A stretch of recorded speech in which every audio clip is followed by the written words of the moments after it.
സ്നേഹപൂർവ്വം ഷാമ സീരിയലിൻ്റെ ലേറ്റസ്റ്റ് എപ്പിസോഡിൻ്റെ റിവ്യൂയിലേക്ക് എല്ലാവർക്കും സ്വാഗതം. അങ്ങനെ പരമേശ്വരൻ രാധികയോട് പറയണേ, മോളാണല്ലേ ഈ ഭക്ഷണമെല്ലാം ഉണ്ടാക്കിയത്, എല്ലാത്തിനും നല്ല രുചിയുണ്ട് കേട്ടോ, മോൾക്ക് നല്ല കൈപ്പുണ്യമൊക്കെ ഉണ്ട്. ഈ സമയം ആ വാക്കുകളൊക്കെ കേൾക്കുമ്പോൾ രാധികയ്ക്ക് സന്തോഷമാകണേ. അന്നേരം മുത്തശ്ശൻ പറയണേ, രാധിക മോളെ കണ്ടപ്പോൾ തൊട്ട് ഞാൻ മനസ്സിലൊരു കാര്യം ആഗ്രഹിക്കുക, നല്ല മോളെ ഇവളെ കല്യാണം കഴിക്കുന്നത് എല്ലാ യോഗ്യതയോടും കൂടിയ ഒരു പയ്യനായിരിക്കും. എന്താ സുഖവാരി, അങ്ങനെയല്ലേ? അന്നേരം മുത്തശ്ശി പറയണേ, ആ അതെ അതെ അതെ, ഞങ്ങളുടെ വീട്ടിലെ കുട്ടിയെക്കുറിച്ച് നിങ്ങൾ ഇങ്ങനെയൊക്കെ പറയുന്നത് കേൾക്കുമ്പോൾ ഭയങ്കര സന്തോഷമുണ്ട്. പിന്നീട് കാണിക്കുന്നത് ഫോണിൽ സംസാരിച്ച് അവിടെ പുറത്ത് നിൽക്കുന്ന വരുണിനെയാണ്. ഈ സമയം വരുണിൻ്റെ അരികിലേക്ക് ചെല്ലുവാണ്ടോ പ്രിയങ്ക. അങ്ങനെ വരുൺ ഫോണൊക്കെ കട്ടാക്കുക. അന്നേരം പ്രിയങ്ക ചോദിക്കണേ, വരുൺ എന്താ ഇങ്ങനെ മാറി നിൽക്കുന്നത്? എൻ്റെ വീട്ടുകാരോട് സംസാരിക്കാൻ ബുദ്ധിമുട്ടുള്ള കാരണമാണോ? എടോ, താനും കണ്ടല്ലേ എനിക്ക് ഫോൺ വന്നത്? ആ, അത് വരുൺ ആരെങ്കിലും പറഞ്ഞേൽപ്പിച്ചിട്ടുണ്ടാവും, കൃത്യസമയത്ത് വിളിക്കണമെന്ന് പറഞ്ഞ്. എൻ്റെ വീട്ടുകാരോട് വരുണിന് സംസാരിക്കുന്നത് തീരെ ഇഷ്ടമല്ല, അതുകൊണ്ടാണ് ഇങ്ങനെ ഒഴിഞ്ഞു മാറി നിൽക്കുന്നത്. അന്നേരം വരുൺ പറഞ്ഞേ, ആ ശരിയാ, അതിന് തന്നെയാ, ഇനി ഞാൻ തൻ്റെ വീട്ടുകാർ പോയിട്ടേ അങ്ങോട്ട് വരുന്നുള്ളൂ. അങ്ങനെ പറഞ്ഞ് വരുൺ അങ്ങോട്ട് മാറി നിൽക്കുക. അതേക്കുമ്പോൾ പ്രിയങ്കയ്ക്ക് സന്തോഷമൊക്കെയാണ്. അങ്ങനെ പ്രിയങ്ക അകത്തേക്ക് വരുവാണ് കേട്ടോ. ചേച്ചി ഇങ്ങ് വന്നേ എന്ന് പറഞ്ഞ് രാധികയെ മാറ്റി നിർത്തുവാണ് അവിടെ നിന്ന്. അതെ ചേച്ചി, പിന്നാമ്പുറം വഴി പുറത്തേക്ക് ഇറങ്ങിയിട്ട് റോഡിൽ പോയി നിന്നോ. എന്താ നോക്കി നിൽക്കുന്നേ, വേഗം ചെല്ല്, അച്ഛനോടൊക്കെ ഞാൻ പറഞ്ഞോളാം എന്ന് പറഞ്ഞ് രാധികയെ പിന്നാമ്പുറത്തുകൂടി പറഞ്ഞു വിടുവാണ് പ്രിയങ്ക. എന്നിട്ട് പ്രിയങ്ക തിരികെ ഹോളിലെത്തുവാണ്. ഈ സമയം വരുണും ഹോളിലേക്ക് വരുവാണ് കേട്ടോ. അന്നേരം ദേവൻ ഇപ്പോൾ ഇറങ്ങാൻ പോകുമെന്ന് പറയുക. ആ സമയം പരമേശ്വരനും മുത്തശ്ശിയൊക്കെ പറയണേ, ആ ഭക്ഷണം കഴിച്ചിട്ട് പോവായിരുന്നല്ലോ. അത് വേണ്ടെന്നേ, പിന്നീട് ഒരിക്കലാവാം. പിന്നെ കുട്ടികളെ വിരുന്നിനായിട്ട് വീട്ടിലേക്കൊന്ന് പറഞ്ഞേക്കണേ. ആ അതൊക്കെ ഞങ്ങൾ കൃത്യമായിട്ട് ചെയ്തോളാം. എന്നാൽ ശരി, അപ്പോൾ ഇനി പിന്നീട് ഒരിക്കൽ കാണാം. അങ്ങനെ പറഞ്ഞ് അവരിറങ്ങുവാണ്. അങ്ങനെ പുറത്ത് ഓട്ടോറിക്ഷൻ്റെ അവിടെ വന്ന് നിൽക്കുവാണ് കേട്ടോ. അന്നേരം ദേവനാരായണൻ ചോദിക്കണേ, അല്ല മോളെവിടെ? ഈ സമയം പ്രിയങ്ക ദേവൻ്റെ അരികിലേക്ക് വരിക. അച്ഛാ ഞാനിവിടെ ഉണ്ട്. നീയല്ല, രാധിക മോളിവിടെ. അത് അച്ഛാ, ചേച്ചി റോഡിൽ വന്ന് നിൽപ്പുണ്ട്, അതെന്താ അവളോട് പോയി നിൽക്കുന്നത്? അന്നേരം ചെവിയിൽ പറയുക, എനിക്ക് കിട്ടിയ സൗഭാഗ്യമൊന്നും കണ്ടിട്ട് ചേച്ചിക്ക് ഇഷ്ടപ്പെട്ട് കാണില്ലായിരിക്കും. അങ്ങനെ അവരെല്ലാവരും ഓട്ടോയിൽ കയറി അവിടെ നിന്ന് പോകുവാണ് കേട്ടോ. ഈ സമയം മുത്തുശ്ശേഖണേ, അല്ല രാധിക മോളെ കണ്ടില്ലല്ലോ. അന്നേരം പ്രിയങ്ക പറയണേ, ചേച്ചി ഓട്ടോയിൽ കയറി ഇരിപ്പുണ്ടായിരുന്നു. ആണോ? ആ അതെ, ചേച്ചിയുടെ സ്വഭാവം പണ്ടേ അങ്ങനെയാ. ഇതുപോലെ എവിടെയെങ്കിലും പോയി കഴിഞ്ഞാലേ ബസ്സിലോ ഓട്ടോയിലോ ആദ്യം തന്നെ ചേച്ചി കയറി സീറ്റ് പിടിക്കും. പിന്നീട് കാണിക്കുന്നത് വീട്ടിൽ തിരികെ എത്തുന്ന ദേവനെയും യശോദേനെയും രാധികനെയും മുത്തശ്ശിനെയാണ് കേട്ടോ. അവരങ്ങനെ അകത്തേക്ക് കയറുമ്പോഴായിരിക്കും ഒരു കാറ് തിരിച്ചെടുക്കാൻ തുടങ്ങുന്നത് കാണുന്നത്. അങ്ങനെ അവരെ കാണുമ്പോൾ കാറ് പെട്ടെന്ന് നിർത്തുക. അവരാണെങ്കിൽ ഇതാരാണ് ഈ സമയത്ത് ഇവിടെ വന്നിരിക്കുന്നതെന്ന് ആലോചിച്ച് നിൽക്കുവാണ് കേട്ടോ. അന്നേരം കാറിൽ നിന്ന് വിനയ മാം ഇറങ്ങി വരുവാണ്. മാമിനെ കാണുന്നതും രാധിക വേഗം തന്നെ ഓടിയരികിലേക്ക് പോകുക. മാഡം എന്താ ഇവിടെ? ആ, ഞാൻ കുറച്ച് നേരമേ വന്നിട്ട്, നിങ്ങളെ കാണാതായപ്പോൾ പോകാൻ തുടങ്ങുമായിരുന്നു. എന്താണെങ്കിലും വൈകിട്ട് ഞാൻ വീണ്ടും ഒന്ന് വരണമെന്ന് വിചാരിച്ചതാ. ഈ സമയം ദേവൻ പറയണേ, അത് പിന്നെ മാഡം, എൻ്റെ ഇളയ മോളുടെ കല്യാണം കഴിഞ്ഞിട്ടുണ്ടായിരുന്നു, അവളുടെ വീട് വരെ ഒന്ന് പോയതാ, ഒരു ചടങ്ങുണ്ടായിരുന്നു. മാഡം വരൂ, അകത്തേക്കിരിക്കാം. അങ്ങനെ വിനയ മാമിനെയും കൂട്ടി അവരകത്തേക്ക് പോകുവാണ്. സത്യം പറഞ്ഞാൽ മാഡം ഞങ്ങളോട് കാണിക്കുന്ന ഈ സ്നേഹത്തിനൊക്കെ ഞങ്ങൾക്ക് ഒരുപാട് സന്തോഷമുണ്ട്. മാഡത്തെ പോലെ ഇത്രയും വലിയ ഒരാൾ ഞങ്ങളുടെ വീട്ടിൽ വരിക, ഞങ്ങളോട് സ്നേഹത്തോടെ സംസാരിക്കുകയൊക്കെ ചെയ്യുമെന്ന് പറയുമ്പോൾ ഭയങ്കര സന്തോഷമുണ്ട് മാഡം. ഈ സമയം വിനയ മാമിൻ്റെ പിയെ കുറച്ച് കവറുകളായിട്ട് അങ്ങോട്ട് വരുവാണ്. അങ്ങനെ ആ കവറുകളെല്ലാം മേടിച്ച് രാധികകൾ കൊടുക്കുവാണ് കേട്ടോ വിനയ മാം. ഇതെല്ലാം രാധികയ്ക്ക് വേണ്ടി ഞാൻ വാങ്ങിയതാണ്. സത്യം പറയാലോ, നിങ്ങളുടെ മോളോട് എനിക്കെന്തോ ഒരു പ്രത്യേക ഇഷ്ടം പോലെ, അതെന്താണെന്ന് എത്ര ആലോചിച്ചിട്ടും എനിക്ക് മനസ്സിലാവുന്നില്ല. ഞാനിനി ഷൂട്ടിംഗ് ഒക്കെ കഴിഞ്ഞ് ഈ നാട്ടിൽ നിന്ന് പോയാലും ഇടയ്ക്കൊക്കെ ഞാനിവിടെ വരും, രാധികയും നിങ്ങളെയൊക്കെ കാണാൻ. ഓ സന്തോഷം മാഡം, ഞങ്ങൾക്കതിൽ സന്തോഷം മാത്രമേ ഉള്ളൂ. ഈ സമയം മാഡം പറയണേ, ആ പിന്നെ ഞാനിങ്ങോട്ട് വന്നിട്ട് മറ്റൊരു കാര്യം കൂടി പറയാനാ. നാളെ ഇവിടെ അടുത്തുള്ള സ്റ്റുഡിയോയിൽ എനിക്ക് ഡബ്ബിംഗ് ഉണ്ട്. നാളെ രാവിലെ മുതൽ ഞാൻ ഫുൾ ടൈം അവിടെ തന്നെ ഉണ്ടാവും. അന്നേരം എൻ്റെ കൂടെ കൂട്ടിന് രാധികയും കൂടി വിടാൻ പറ്റുമെന്ന് ചോദിക്കാനാ. അതിനെന്താ മാഡം, ഞങ്ങൾക്ക് സന്തോഷമല്ലേ ഉള്ളൂ. രാധിക നിനക്ക് വരാൻ ഇഷ്ടമല്ലേ? ആ പിന്നെ എനിക്കിഷ്ടമാണ് മാഡം. എന്നാൽ ശരി, നാളെ രാവിലെ 8 മണിയാകുമ്പോൾ ഞാൻ വണ്ടി അയക്കാം. അയ്യോ മാഡം, വണ്ടിയൊന്നും അയക്കണ്ട, ഇവിടെ അടുത്തല്ലേ സ്റ്റുഡിയോ, ഞാനിങ്ങ് എത്തിക്കോളാം. എന്നാൽ ശരി, നാളെ നീ അവിടെ എത്തുമ്പോൾ നിനക്കൊരു സർപ്രൈസ് കൂടിയുണ്ട്. സർപ്രൈസോ? ആ അതെ തിരുവേനി, സർപ്രൈസ് എന്താണെന്ന് നോക്കി രാധിക വരുമ്പോൾ അവൾ നിങ്ങളോട് പറയും. അതുവരെ അത് സർപ്രൈസ് ആയിട്ട് തന്നെ ഇരിക്കട്ടെ. എന്നാൽ ശരി, അപ്പം നാളെ കാണാം.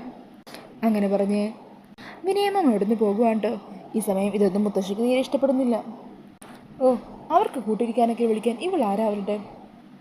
ഈ സിനിമയുടെ ഷൂട്ടിംഗ് ഒക്കെ കഴിഞ്ഞ് അവർ പോയിട്ട് പിന്നെ ഇതുപോലെ വേറെ ഏതെങ്കിലും സിനിമാക്കാർ വന്നു കഴിഞ്ഞാൽ അവരുടെ അടുത്തേക്കെങ്ങാനും നീ പോയി അറിഞ്ഞാൽ എൻ്റെ സ്വഭാവം മാറും. ഓരോ കാര്യം പറഞ്ഞ് ഇങ്ങനെ തുള്ളി നടന്നാൽ മതിയല്ലോ. അങ്ങനെ പറഞ്ഞ് മുത്തശ്ശിയകത്തേക്ക് പോകുവാണ് കേട്ടോ. ഈ സമയം ദേവൻ പറയണേ, മോൾ അമ്മ പറഞ്ഞു ഒന്നും കാര്യമൊക്കെ ഉണ്ട് കേട്ടോ, മോൾ സന്തോഷത്തോടെ നാളെ പോയിട്ട് വാ. പിന്നീട് കാണിക്കുന്നത് വരുൺ ലാപ്ടോപ്പിൽ നോക്കിക്കൊണ്ടിരിക്കുമായിരിക്കും. ഈ സമയത്ത് പ്രിയങ്ക അങ്ങോട്ടേക്ക് വരുവാ. വരുണിന് എന്നോടുള്ള പോലെ ദേഷ്യം എൻ്റെ വീട്ടുകാരോടുണ്ടോ? എന്തിനാ അവരോടൊക്കെ ഇങ്ങനെ പെരുമാറുന്നത്? അന്നേരം വരൻ പറയണേ, നിന്നെ പോലെയല്ല നിന്റെ വീട്ടുകാർ, അവരൊക്കെ പാവങ്ങളാ, ശുദ്ധ മനസ്സുള്ളവരാ. അന്നേരം പ്രിയങ്ക പറയണേ, എനിക്കറിയാം വരനൊരിക്കലും എന്നെ ഭാര്യയായിട്ട് അംഗീകരിക്കാൻ പറ്റില്ലെന്ന്. സത്യം പറഞ്ഞാൽ വരൻ്റെ ഏട്ടത്തിയുടെ അവസ്ഥ ഇവിടെ എനിക്കുള്ളത്.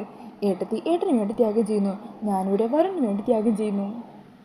ആകെ ഒരു വ്യത്യാസം, ഏട്ടന് എഴുന്നേക്കാൻ പറ്റില്ല, വരന് എഴുന്നേക്കാൻ പറ്റും, അത്രേ ഉള്ളൂ. ഞാൻ ഈ ചെയ്യുന്ന ത്യാഗത്തിന് ഒരു കൂലി വേണ്ടേ? അന്നേരം വരൻ ചോദിക്കണേ, എന്താ താൻ ഉദ്ദേശിക്കുന്നത്? ഞാനിങ്ങനെ എന്തിനാ ഇത്രയും ത്യാഗം സഹിച്ച് ഈ വീട്ടിലിങ്ങനെ നിൽക്കുന്നത്? വരനാണെങ്കിൽ എന്നെ ഭാര്യയായിട്ട് അംഗീകരിക്കുന്ന പോലുമില്ല. ഈ സമയം വരൻ പറയണേ, തന്നോട് ആരെങ്കിലും ഇവിടെ കഷ്ടപ്പെട്ട് നിൽക്കാൻ പറഞ്ഞോ? തനിക്കത്ര ബുദ്ധിമുട്ടുണ്ടെങ്കിൽ താനിപ്പോൾ പറഞ്ഞാൽ മതി, ഞാൻ തന്നെ തൻ്റെ വീട്ടിലേക്ക് കൊണ്ടുപോയി തരാം. അന്നേരം പ്രിയങ്ക പറയണേ, വരൻ്റെ സ്വകാര്യതയെ ഞാൻ ബഹുമാനിക്കുന്നു. അങ്ങനെ ഞാൻ ചെയ്യുമ്പോൾ വരൻ്റെ ആഗ്രഹം നടക്കും. അതുപോലെ എനിക്കും ആഗ്രഹമുണ്ട്. എൻ്റെ ആഗ്രഹങ്ങൾ വരൻ നടത്തി തന്നാൽ ഞാൻ പിന്നെ ഒരു പ്രശ്നം ഉണ്ടാക്കില്ല. എന്താ എൻ്റെ ആഗ്രഹം എന്ന് വരൻ ചോദിക്കുക. അന്നേരം പ്രിയങ്ക പറയണേ, സിനിമയാണ് എൻ്റെ ആഗ്രഹം. സിനിമയിൽ നായികയായിട്ട് അഭിനയിച്ച് എല്ലാവരും അറിയപ്പെടണം, പ്രശസ്തി കിട്ടണം, അതാണ് എനിക്ക് വേണ്ടത്. വരനൊരു സിനിമ പ്രൊഡ്യൂസ് ചെയ്ത് എന്നെ അതിലൊന്ന് ഇൻട്രൊഡ്യൂസ് ചെയ്താൽ മതി, പിന്നീട് ഞാനങ്ങ് കയറിപ്പൊക്കോളാം. ഈ സമയം വരണമൊന്നും മിണ്ടാതെ നിൽക്കുകയാണ്ടോ. അന്നേരം പ്രിയങ്ക ചോദിക്കണേ, എന്തു പറ്റി, എന്താ വരണമെന്നും പറയാത്തത്? താൻ പറഞ്ഞതാത്ത ചെറിയ കാലമൊന്നും അല്ലല്ലോ. ഞാനൊന്ന് ആലോചിക്കാം. അങ്ങനെ വരണങ്ങനെ പറഞ്ഞത് കേട്ടിട്ട് പ്രിയക്ക് സന്തോഷമാകുവാണ്. പ്രിയങ്ക അങ്ങനെ കട്ടിൽ കിടന്ന് ഉറങ്ങുവാണ് കേട്ടോ. പിന്നീട് കാണിക്കുന്നത് അടുത്ത ദിവസം രാവിലെ സോണിയ ശ്രീകൃഷ്ണപുരത്തെ അമ്പലത്തിലെത്തുവാണ്.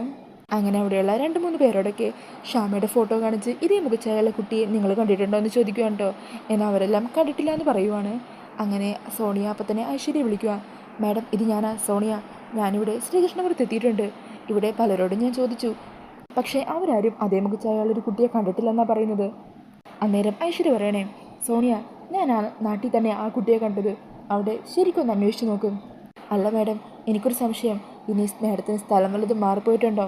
ഈ സമയം ഐശ്വര്യ പറയണേ, അതെ, വക്കീലിനോട് പറഞ്ഞത് ഒരു കാര്യം അന്വേഷിക്കാൻ ഏൽപ്പിച്ച അതിൻ്റെ മുക്കും മൂലം ചികഞ്ഞ് അന്വേഷിച്ച് കണ്ടെത്തി തരുമെന്നാ. ഞാൻ കണ്ട പെൺകുട്ടി ആ നാട്ടിൽ തന്നെയാണ് ഉള്ളത്. ശരി മാഡം, ഞാൻ കണ്ടെത്താൻ ശ്രമിക്കാം.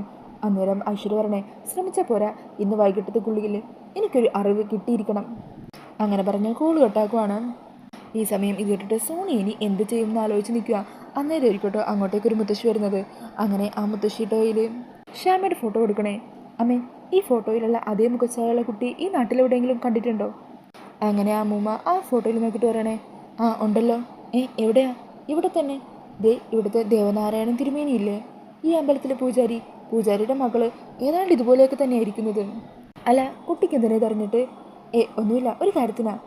അങ്ങനെ രാധികയെക്കുറിച്ചുള്ള വിവരം കിട്ടിയതിൻ്റെ സന്തോഷത്തിലാണ് സോണിയ. പിന്നീട് കാണിക്കുന്നത് രാധികയുടെ വീടാണ്.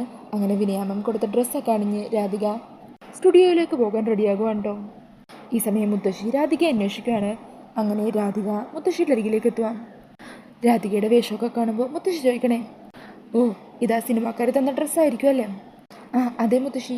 അല്ല, നീ ഇതൊക്കെ ഇട്ട് ഒരുങ്ങി കിട്ടി എങ്ങോട്ട് പോകാൻ തുടങ്ങുക? അല്ല മുത്തശ്ശി, മാഡം എന്നോട് സ്റ്റുഡിയോയിൽ വരാൻ പറഞ്ഞിട്ടുണ്ടല്ലോ. അന്നേരം മുത്തശ്ശി വരണേ, അവരെങ്ങനെ പറഞ്ഞു എന്ന് പറഞ്ഞ് അവർക്ക് കൂട്ടിരിക്കാൻ നീ പോകുമോ? നിനക്കിവിടെ വേറെ കുറേ ജോലികളൊക്കെ ഉള്ളതാ, അതുകൊണ്ട് നീ ഇപ്പം എങ്ങോട്ടും പോകണ്ട. അന്നേരം രാധിക പറയണേ, അല്ല മുത്തശ്ശി, അച്ഛൻ പറഞ്ഞതാ എന്നോട് പൊക്കോളാൻ. ആണോ? എന്നാൽ ഞാൻ പറയുന്നു നിന്നോട് പോകണ്ടെന്ന്. അങ്ങനെ മുത്തശ്ശി പറയുന്നത് കേട്ട് സങ്കടപ്പെട്ട് നിൽക്കുന്ന രാധികയെ കാണിച്ചുകൊണ്ടാണ് ഇന്നത്തെ എപ്പിസോഡ് തീരുന്നത്.